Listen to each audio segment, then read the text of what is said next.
함께 할 책은요. 내 아이 자산관리 바이블. 이 책은 다 해당되지 않을까요? 일단 자녀가 있는 부모라면 읽어야 되고요. 그리고 자녀 계획이 있는 분 읽어야 되고요. 그 다음에 내가 나이가 20대인데 30대인데 내 자체가 먼저 자산관리가 안 되어 있는데 라고 한다면 그분들도 읽어야 되지 않을까 싶어요. 그러면 거의 다 해당되는 것 같습니다. 부모가 먼저 알아야 할 지식 시리즈. 세뱃돈 관리부터 재테크까지 내 아이 돈을 지키는 필수 금융 지식들. 지은이는 고미숙. 출판사는요. 블루무스입니다. 은행 직원도 자산관리사도 반드시 실천하는 똑 부러지는 부모들의 내 아이 돈 관리법.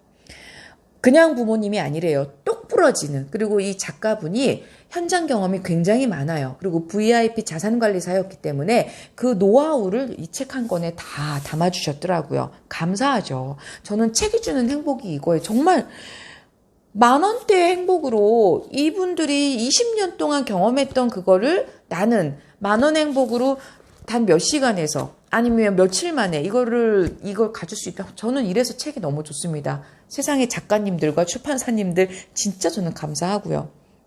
부모의 돈 공부가 아이의 운명을 바꾼다. 지은이를 보니까요. 고미숙, 신한은행 명동역 지점, VIP 전담 자산관리사, 고객들의 이야기에 공감하고 힘을 나누는 은행원이자 두 남자아이를 키우며 자녀들의 경제적 자립을 위한 자산관리를 몸소 실천하고 있는 10년차 육아맘, 20년차 자산관리사 고미숙 부지점장이라고 써 있습니다. 이렇게 목차를 보니까요. 첫 번째, 부모의 금융 지식이 아이를 위한 스마트한 자산을 만든다. 두 번째, 자산관리의 기본, 똑똑한 금융 지식을 길러주는 돈 공부. 세 번째, 원금 보장편, 차곡차곡 모을 수 있는 안전한 상품 고르기. 네 번째, 투자 상품편, 아이의 미래를 위한 공격적 자산관리법. 다섯 번째, 증여 신고편, 알뜰하게 절세하고 당당하게 상속하는 법. 여섯 번째, 유학 준비편, 해외로 자금을 이동시킬 때 주의해야 할 것. 목차만 봐도 느껴지는 건 참 친절하시다. 이런 느낌이었습니다. 부록이 있는데요. 한 줄 팁, 우리 아이 돈 관리 이런 점이 궁금해요 하고 Q&A가 있는데 이 내용도 도움이 굉장히 많이 됐어요. 그리고 부록 2, 인터뷰가 있는데요. 존리 메리츠 자산운영 대표. 제가 이분의 영상도 좋아하고 이분의 책을 또 저도 지금 읽고 있어요. 그래서 읽고 있는 책이 좀 많아요. 그래서 이분 책도 언젠가 할 겁니다. 그래서 이분과의 인터뷰로 Q&A가 뒤에 부록으로 있어요. 그것도 참 많이 도움이 됐습니다. 그러면 직접 내용으로 한번 들어가 볼게요. 제가 이 책을 다 읽고 나서 이런 생각이 들었어요. 나는 내 아이에게 지금 잘 해주고 있나? 라는 생각이 들었는데 다행히도 100점 만점의 엄마라고는 할 수는 없지만 그래도 한 80점 이상의 엄마는 되는 것 같아요. 일단 첫 번째, 우리 아이들한테 소중하게 나중에 이 아이들이 성인이 되고 또 아들이 군대 다녀오고 그랬을 때 제가 지금부터 자산 관리를 해주고 있는 게 있거든요. 그래서 저한테는 첫 번째, 아이들의 도장을 아주 귀하게 예쁘게 해놨습니다. 이렇게 보면 이렇게 귀하게. 그래서 나중에 성인이 되고 그러면 이때부터 이렇게 밑에 인주가 묻어 있어요. 그 이유가 쿵 찍었거든요. 그래서 지금부터가 아니에요. 저는 한 작년 11월? 2019년 한 11월부터 준비를 했어요. 그래서 준비를 하고 있는 엄마 입장에서는 이 책이 굉장히 반가웠고 이런 생각이 들더라고요. 아, 내가 1년만 좀만 알았으면. 근데 또 이런 생각도 들었어요. 알았어도 실천을 못하고 있었더라고요. 그래서 이 시간을 계기로 다음 달, 내년이 아니라 바로 실천해보는 여러분들이 되시길 바랍니다. 그러면 여기에 투자 성향이 다 있잖아요. 은행 근무를 하시는 워킹맘이 그 자녀분들에게 어떻게 자산 관리를 했는지, 그리고 증권회사 근무하시는 워킹맘이 또 어떻게 하셨는지, 보험회사 근무하시는 워킹맘이 어떻게 하셨는지 그 사례들이 나와 있어요. 그러면 여기에 뭐가 답이다라고 하기 전에 내 투자 성향에 맞게 고르셔도 좋고 아니면 그 두 가지를 이렇게 섞어봐도 좋을 거라는 생각이 듭니다. 첫 번째, 은행 근무 워킹맘께서 25세를 목표로 1억 원이 넘는 자금을 계획했어요. 하고 친절하게 준비물도 써 있어요. 매월 10만 원, 20만 원 저축할 아이 몫의 돈. 1억 원을 모으는 저축보험 포트폴리오.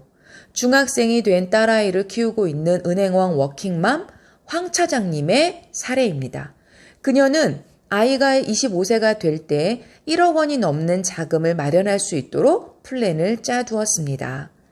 최소 10억 원 이상의 자금을 예치하는 자산가들의 자금 관리 노하우를 옆에서 많이 보고 배웠습니다.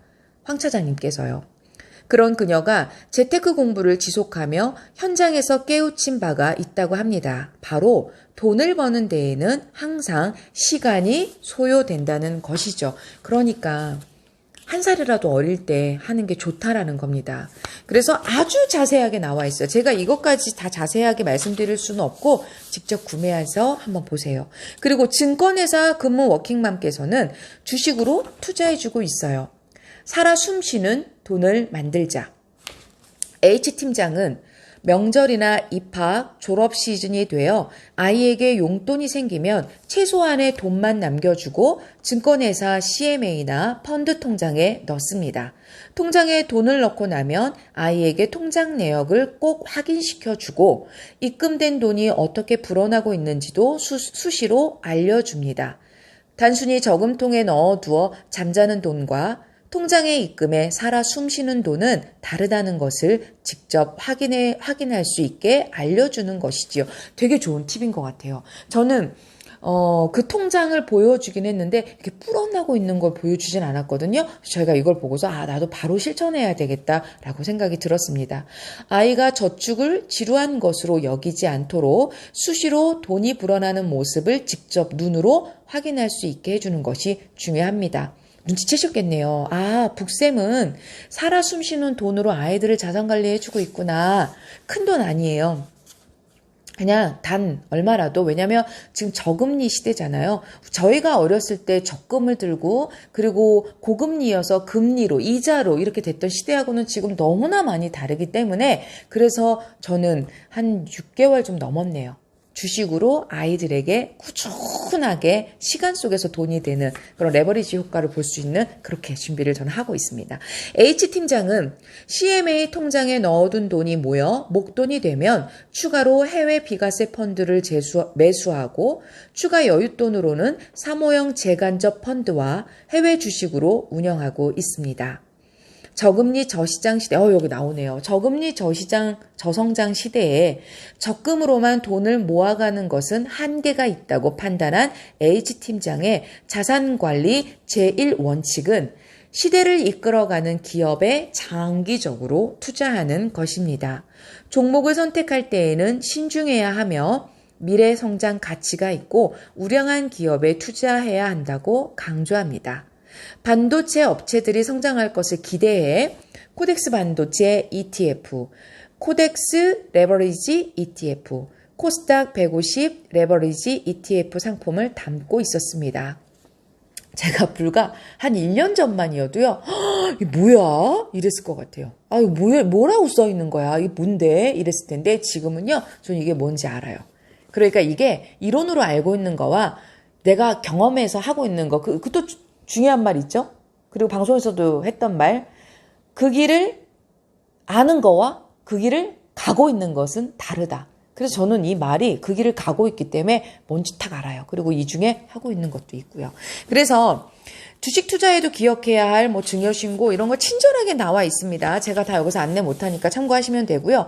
보험회사 근무 워킹맘께서는 노후까지 걱정 없는 연금 설계가 최고죠 했습니다. 그래서 어떤 게 답이다라기보다도 여러분들의 성향에 맞게 선택을 하시면 되는 것 같아요. 그리고 어떤 자산가예요. 자산가의 사례입니다. 아이와 함께 생활 속 돈 공부를 실천하고 있어요 하고 나와 있는데요. 제가 자산관리를 하고 있는 명동 부자들에게서도 비슷한 말을 들은 적이 있습니다. 그러니까 이 작가분께서 고객 관리하는 분 중에 한 분인 거예요. 자산가는. 명동에서 밑바닥부터 부를 이룬 자산가의 이야기와도 일맥상통의 놀라움을 금치 못했습니다. 역시 부자들은 돈을 대하는 방법과 돈을 버는 방법이 비슷한가 봅니다. L 사장님도 모든 자산을 형성하는 과정에 숙성의 시간이 뒤따라야 한다고 강조했습니다. 고기를 숙성시켜야 더 맛있듯이 돈을 버는 것도 숙성의 과정이 필요하다고 말이죠. 그렇게 자산을 숙성시키는 과정을 반복하다 보면 돈에 대한 감각이 생깁니다. 1억 원짜리 감각, 10억 원짜리 감각, 100억 원짜리 감각처럼 말이죠. 자산의 숙성 과정을 경험한 후로는 빠른 결정을 할 수 있는 능력이 생기고 빠른 결정을 통해 새로운 부를 창출할 수 있다고 합니다. 재테크의 고전으로 알려진 로버트 기요사키의 부자 아빠, 가난한 아빠를 보면 두 아버지의 이야기가 나옵니다. 어려서부터 교육을 많이 받았지만 가난했던 아버지, 이 로버트 기요사키의 아버지예요. 가난했던 아버지 이렇게 표현할게요.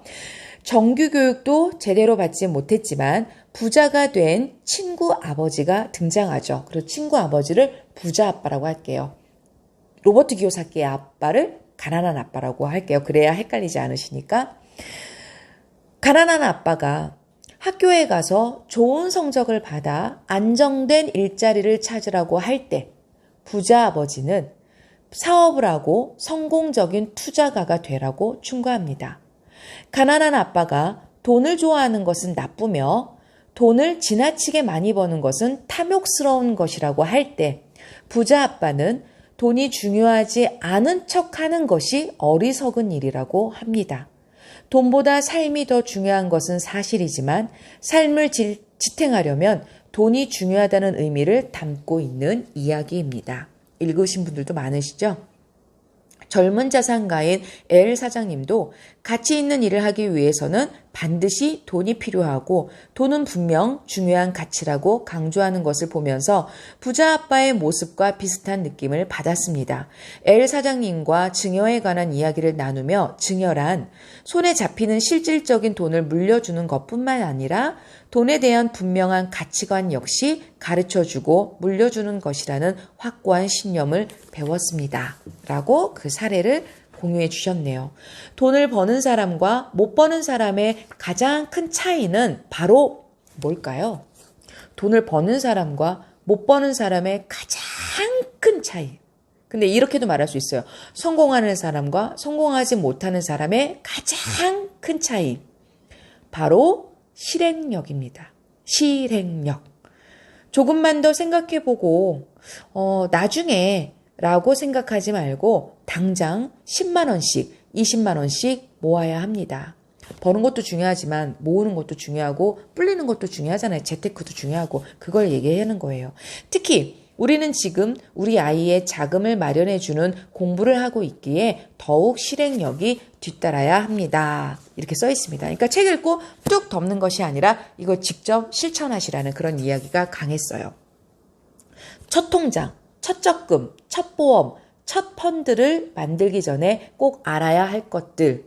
문맹은 생활을 불편하게 하지만 금융맹은 생존을 위협한다. 20만 원으로 레고를 사는 아이로 키울 것인가? 디즈니랜드 주식을 사는 아이로 키울 것인가? 돈을 일하게 하는 아이로 키워라. 내 아이 자산관리 바이블이었습니다.